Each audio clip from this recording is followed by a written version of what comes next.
J'invite maintenant Yvon-André Lacroix, qui est président du jury du prix Architecture de bibliothèque et de centre d'archives, à présenter le prix Architecture. Donc, à vous, M. Lacroix. Merci. Bonjour à tout le monde. Bienvenue et bienvenue à cette 6e remise du prix Architecture de bibliothèque et de centre d'archives du Québec. Pour commencer, je veux remercier les 6 partenaires qui sont l'Association des archivistes du Québec, l'Association des bibliothèques publiques du Québec, l'Association pour la promotion des services documentaires scolaires, la Corporation des bibliothécaires professionnels du Québec, la Fédération des milieux documentaires et le réseau Biblio du Québec. Alors, je vous rappelle que le prix a été créé en 2011. Il est bisannuel, donc a été remis en 2011, 13, 15, 17, 19, et c'est le 6e en 21. Il couvre déjà 12 ans donc, de l'architecture de bibliothèque au Québec, soit de 2009 à 2021, avec un total jusqu'ici de 50 candidatures, c'est pas banal, qui ont été étudiées depuis ces 6 éditions. Et ces bibliothèques qui ont notamment cet effet, il faut le dire, d'ajouter de la beauté dans nos vies, autant citoyennes que dans notre vie professionnelle dans les bibliothèques. Et nos bibliothèques, il ne faut pas l'oublier, sont parmi toutes les activités culturelles, de loin les plus fréquentées de toutes les institutions culturelles réunies aujourd'hui. Cette 6e cérémonie témoigne à nouveau aussi de la richesse de cette interrelation professionnelle qui s'est établie avec ce prix-là entre les architectes et le milieu des bibliothécaires. Alors, le jury, lui, s'est réuni le 4 octobre dernier et il était composé de 7 membres bénévoles tous, donc Chantal Brodeur, bibliothécaire, Alain Carl et Éric Gauthier, architecte, Guy Gosselin, Nicole Grimard, Stéphane Legault, bibliothécaire, et le secrétaire du jury était Jean-Sébastien Sauvé, professeur adjoint de l'EPSI à l'Université de Montréal, et moi qui agissais à titre de président. Alors, cette année, je les remercie parce que c'est quand même un certain temps et c'est du bénévolat. Merci beaucoup. Et cette année, nous avons reçu 10 candidatures. C'est beaucoup. Et je vais vous les présenter.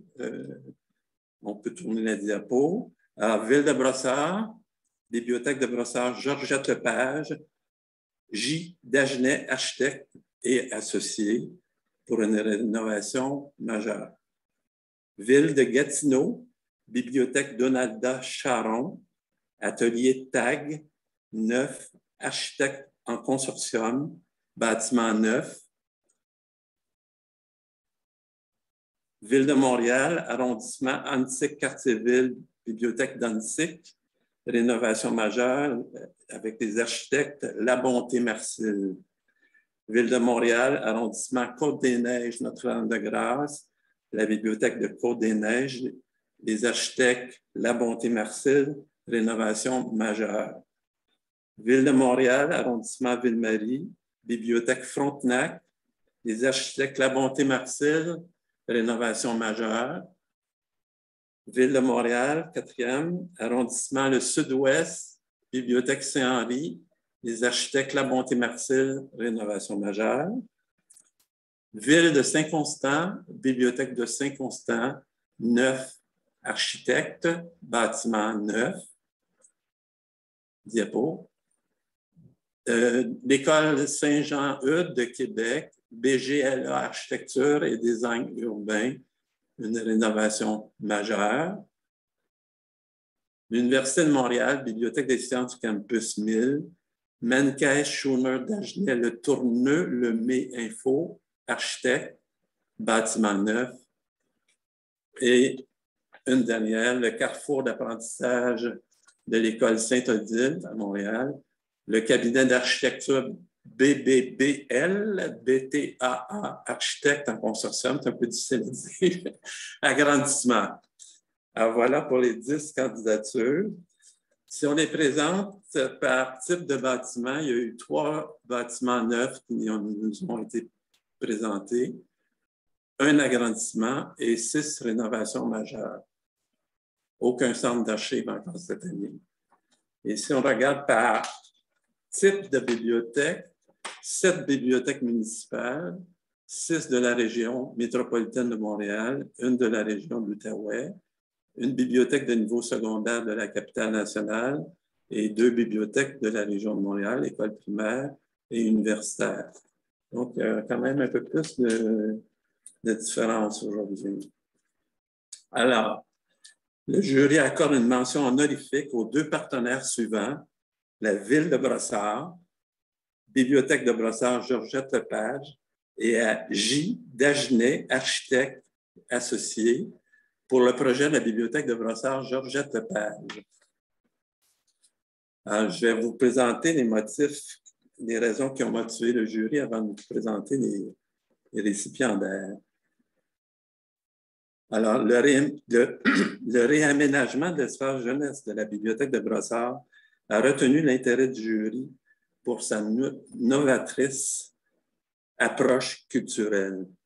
Ce projet se distingue par le fait qu'il actualise un aménagement et des équipements d'il y a 20 ans en offrant à un public préscolaire et scolaire des zones d'activité, en incorporant des éléments technologiques, notamment des jeux interactifs au sol, des robots parlants, des écrans tactiles, des murs de création lumineux, des iPads et un quai du savoir propice aux travaux scolaires.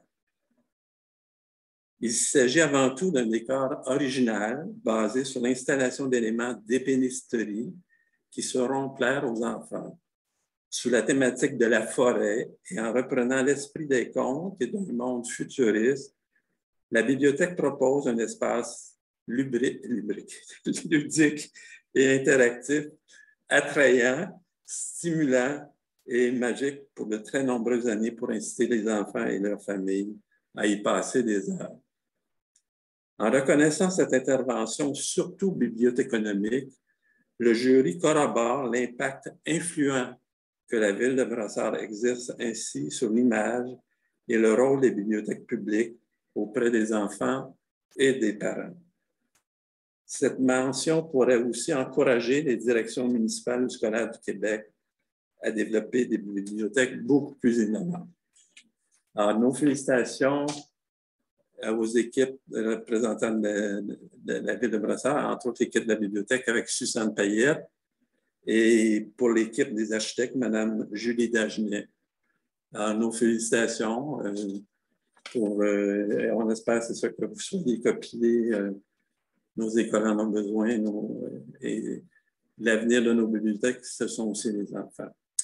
Alors, pour le Grand Prix, le jury accorde le prix Architecture 21 aux 2 partenaires suivants, Ville de Gatineau, Bibliothèque Donalda Charon et Atelier TAG 9, architecte en consortium pour le projet de la Bibliothèque Donalda Charon.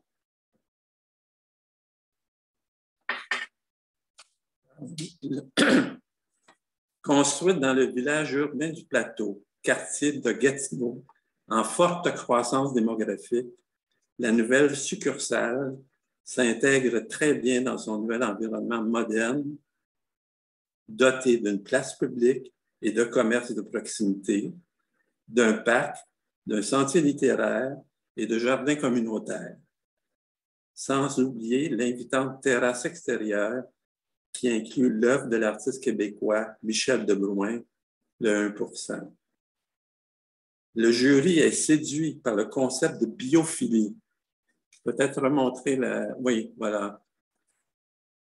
Qui a guidé les architectes dans cette harmonieuse complicité entre la lumière naturelle et la végétation.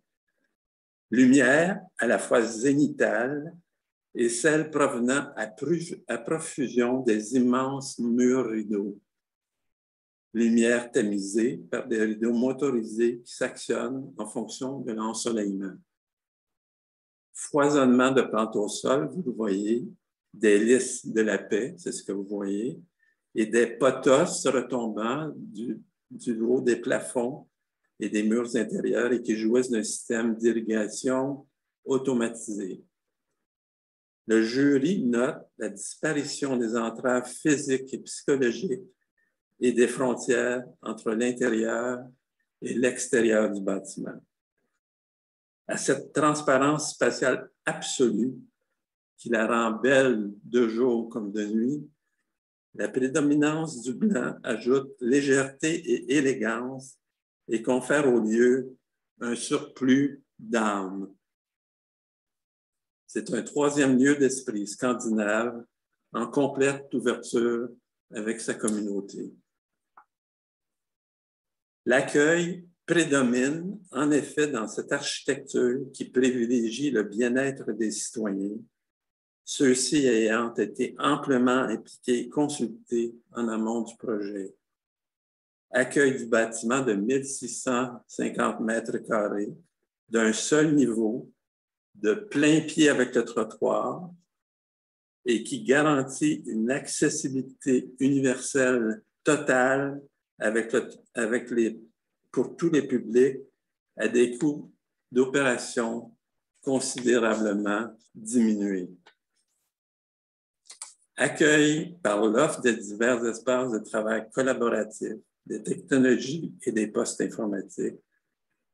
Accueil dès l'entrée et passage obligé devant le comptoir de service et la présence d'une équipe polyvalente et disponible à s'investir, d'autant plus dans leur mission de médiation qu'elle est libérée des tâches répétitives grâce à l'acquisition de la technologie de radio-identification.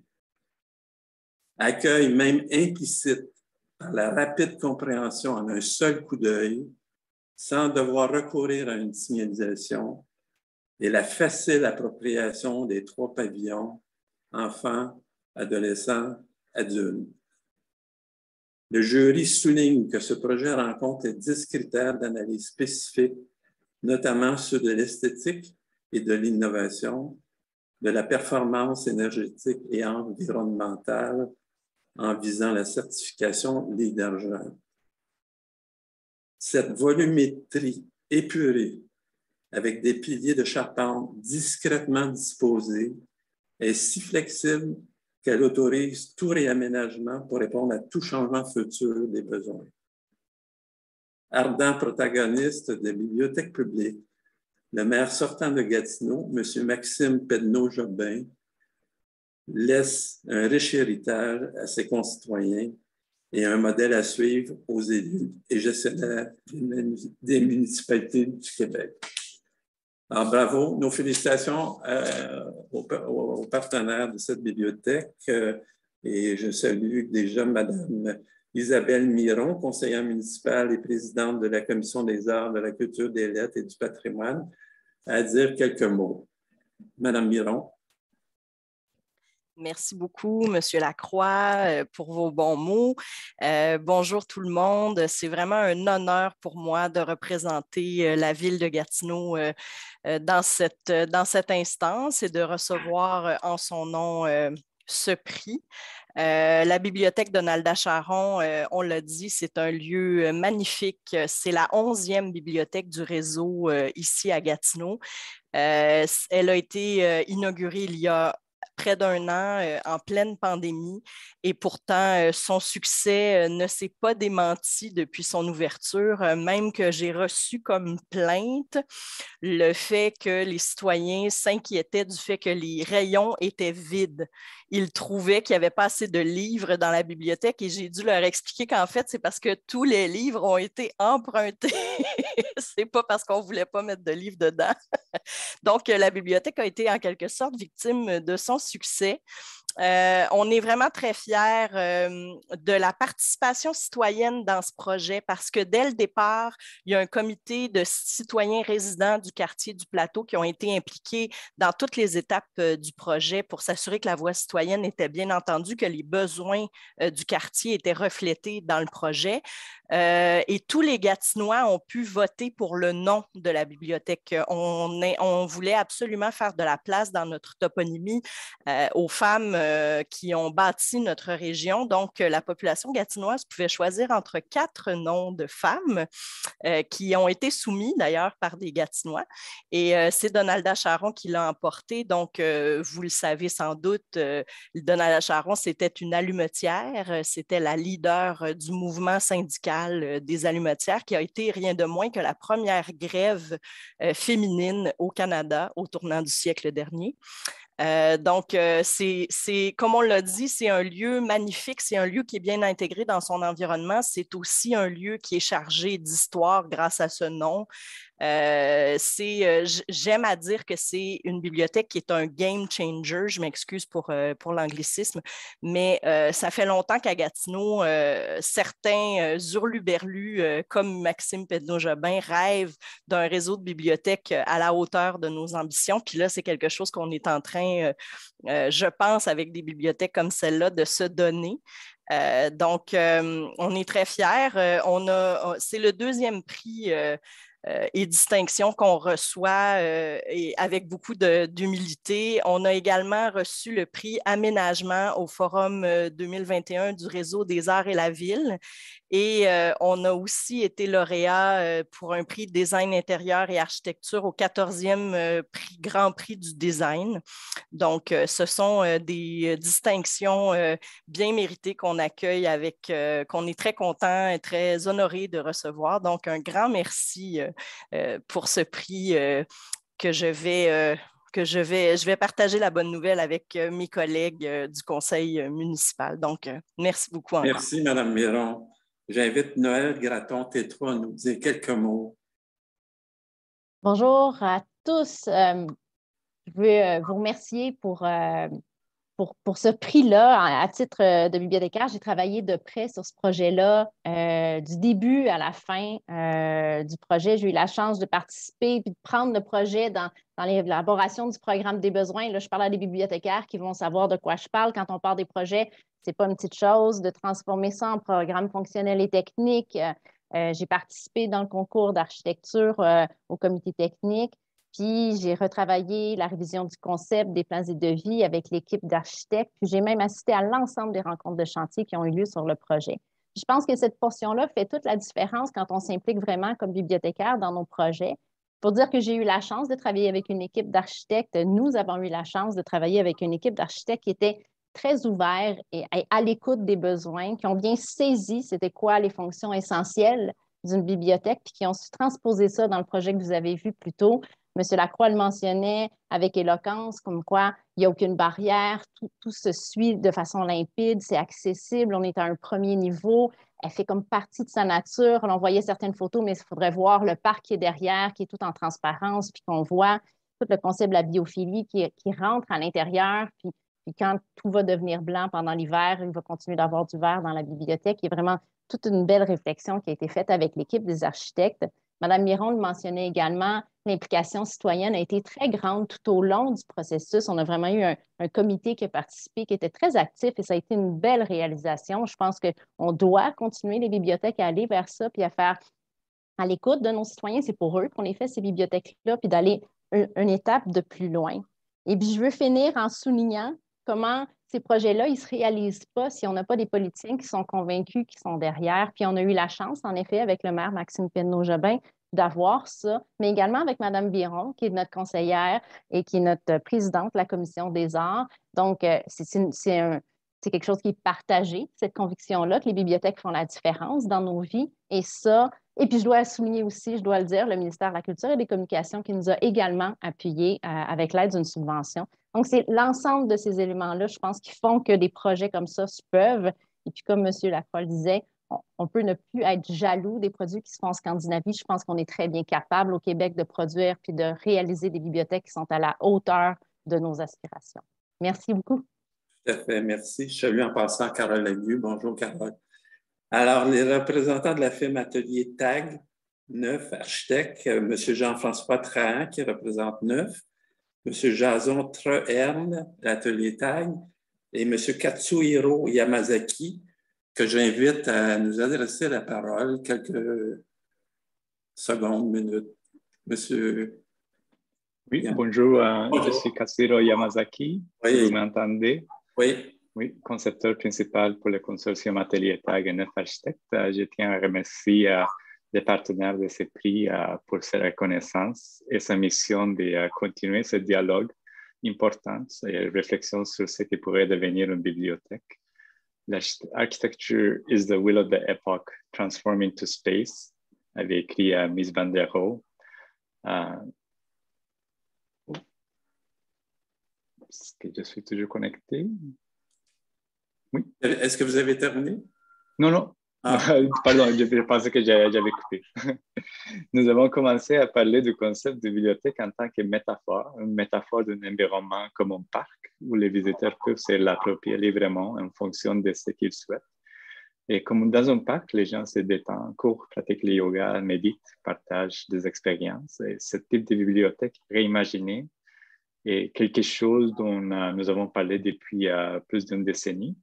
Mais il a fallu la vision de l'équipe actuelle de la ville de Gatineau pour nous donner l'occasion d'articuler cette idée. Donc, notamment Mme Carole Lagu et Mme Noël Garaton-Tétrault. Alors, merci pour cette grande opportunité.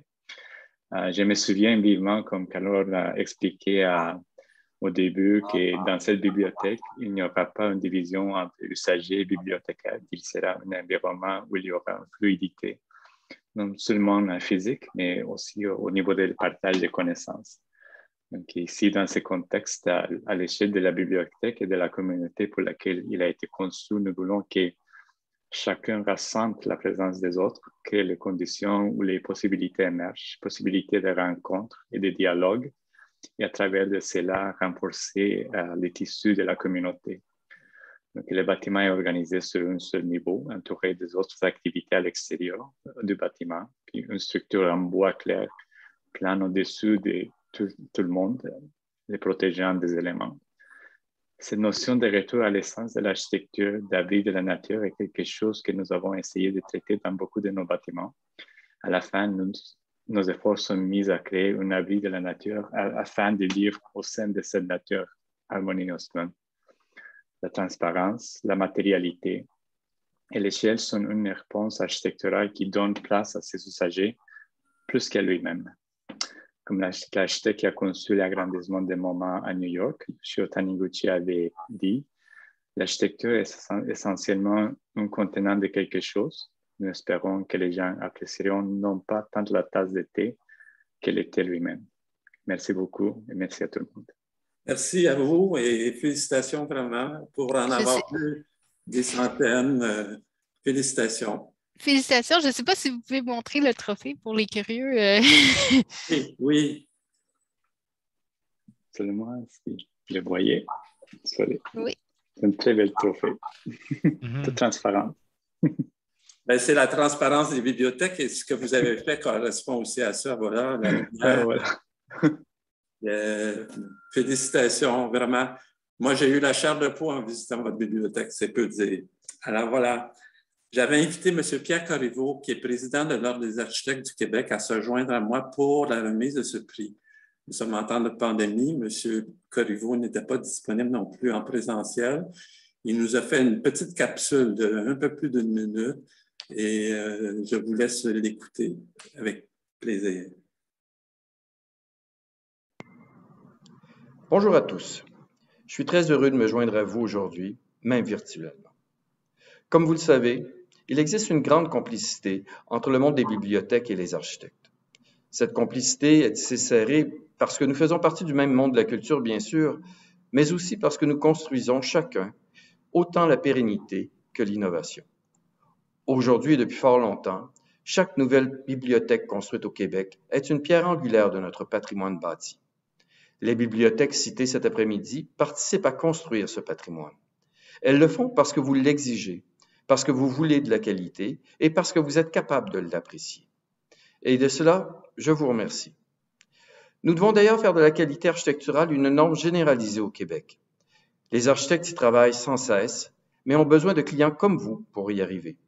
C'est pourquoi je vous invite à devenir individuellement des ambassadeurs de la qualité architecturale pour que la qualité que vous célébrez maintenant percole vers d'autres milieux et profite à tous les Québécois. Nous pouvons bâtir ensemble de beaux lendemains pour tous. Merci. Alors voilà, nous avons fait le tour pour cette année, 2 ans. La prochaine année, ça sera en 2023.